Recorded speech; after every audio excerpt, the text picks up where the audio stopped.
நீங்கள் பார்த்துக்கிட்டு இருக்குது தமிழ் மிஸ்டார். ஒயில் இல்லைன்னா எந்த 10 டியூக் மேன்ஷன் எபிசோட் 5 தான் பார்க்க போகிறோம். இல்லையானாவை கடத்திட்டு போகிறாங்க வண்டியில்.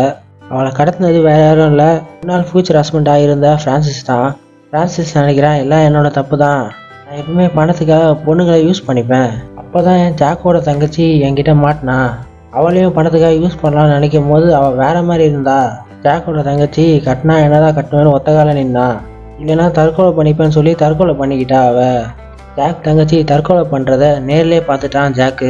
ஜாக் சொல்கிறான் ஃப்ரான்சிஸ் கிட்ட, இது மட்டும் வெளியே தெரிஞ்சது உனக்கு அசிங்கம் தான், உன் பேரே கெட்டு போயிடும், அதனால் எனக்கு நீ பணம் தந்தே ஆகணும்னு சொல்லும்போது ஃப்ரான்சிஸ் கிட்ட எந்த பணமும் இல்லைன்னு அவனுக்கு தெரிஞ்சிச்சு.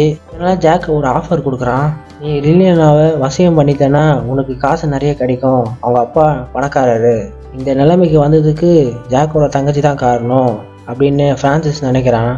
இல்லையா ஏந்துக்கிறான் மயக்கத்துலேருந்து பார்த்தோன்னே அவளுக்கு எங்கே இருக்கோன்னே தெரியல. அப்போ தான் லில்லியனாவுக்கு கொஞ்சம் கொஞ்சமாக ஞாபகம் வருது நம்ம கிட்னாப் பண்ணிட்டாங்கன்னு சொல்லி.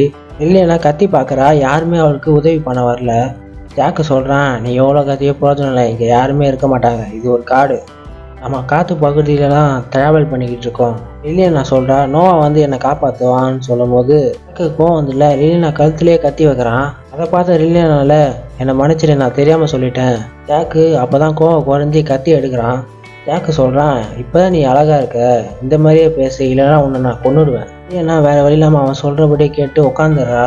இல்லையா கேட்குறா, எதுக்காக இதெல்லாம் பண்ணிக்கிட்டு இருக்கேன்னு. ஜாக்கு சொல்கிறான், உன்னோட முன்னாள் ஃபியூச்சர் ஹஸ்பண்டு என்னோட தங்கச்சியை கொண்டுட்டான், அதை பழியத்துக்க தான் இதை நான் பண்ணிக்கிட்டு இருக்கேன்னு சொல்லும் போது இல்லையா நான் சொல்கிறான், உன்னோட தங்கச்சி வந்து இதெல்லாம் ஆசைப்பட மாட்டா, இந்த முட்டாள்தனத்தை நிறுத்துன்னு தான் முதல்ல சொல்லுவா அப்படின்னு சொன்னோன்னே ஜாக்கு வந்துட்டுல, என் தங்கச்சியை பற்றி நான் கவலைப்படுவேன்னு நினச்சியா, எனக்கு தேவையானதெல்லாம் காசு தான் சொல்லி வில்ல மாதிரி சிரிக்கிறான்.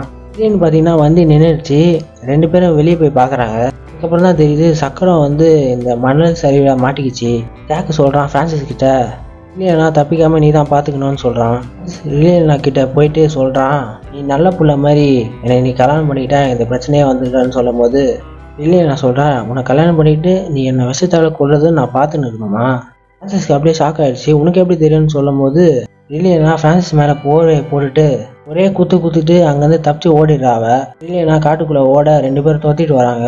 இல்லையா எப்படியோ மறந்துட்டா அவங்க கிட்டேருந்து. இல்லையா யோசிக்கிறான், நான் எதுக்கு பயப்படணும், நான் இனிமேல் சைடு கேரக்டராக இருக்க மாட்டேன், நான் இனிமேல் மெயின் கேரக்டராக மாற போகிறேன், என்னோட கதையில் நான் தான் ஹீரோயின்னு சொல்லி அந்த ட்ரெஸ்ஸை கிழிச்சிக்கிட்டு போகிறான். அவள் கொஞ்சம் தூரம் நடக்கும்போது லில்லியனா வாயிலே பொத்துறாங்க யாரோ, வேற யாரும் இல்லை ஆடம் தான். அதை தெரிஞ்ச லில்லியனாக்கு அப்போ தான் நிம்மதியாக வந்தது. லில்லியனா தேடி ஜாக்கும் அங்கே வந்துட்டு கத்தியால் வீசுகிறான். அதை ஈஸியாகவே ஆடம் தடுத்துட்டான்.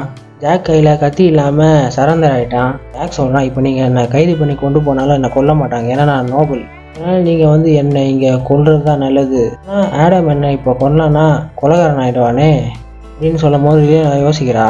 இல்லைன்னா ஆடம் கிட்ட சொல்கிறா, அவளை உயிரோட பிடிச்சிட்டு வா, இதுதான் சான்ஸ் சொல்லி ஜாக்கு வந்து மெடிசனை வந்து ஆடம் மேலே தெளிச்சிடுறான். இந்த மெடிசனோட வாசனையால் ஒரு பெரிய மிருகம் வருது.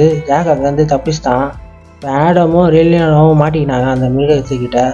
ஆடம் வந்து லில்லியனாவை கீழே தள்ளி விட்றான். லில்லியனா யோசிக்கிறா, மறுபடியும் நான் இங்கே சாக விரும்பலைன்னு சொல்லி லில்லியனாவை நோவா பிடிச்சிட்டான். இல்லையா சொல்கிறான், ஆடமுக்கு உன்னோட உதவி தேவை. நோவா சொல்கிறான், அதுக்கெல்லாம் அவசியம் இல்லைன்னு சொல்லும் போது இந்த மிருகம் கொல்லப்பட்டிருக்கு, அதை கொண்டது வேற இல்லை ஆடம் தான். இல்லையானா அதை ஷாக்காக பார்க்குறா. ஃப்ரான்ஸ்லேயே அங்கேருந்து ஓடி வந்ததில்ல, இல்லையா உங்களுக்கு ஒன்றும் ஆவலைன்னு கேட்குறா.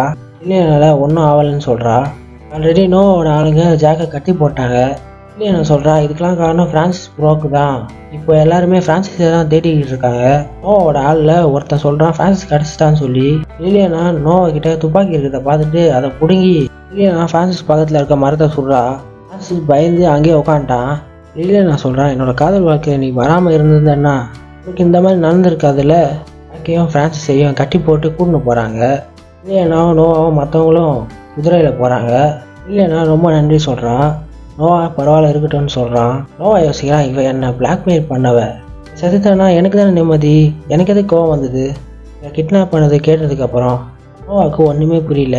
நோவா சொல்கிறான் ஆடம் கிட்ட, உங்கள் 2 பேரையும் டிஸ்போஸ் பண்ணிட்டுன்னு சொல்கிறான். கொஞ்ச நேரம் கழிச்சு இல்லையா தூக்கத்துலேருந்து எழுந்துக்கிறா. எழுந்து பார்க்கும்போது நோவா ட்ரெஸ்ஸே இல்லாமல் இருக்கா.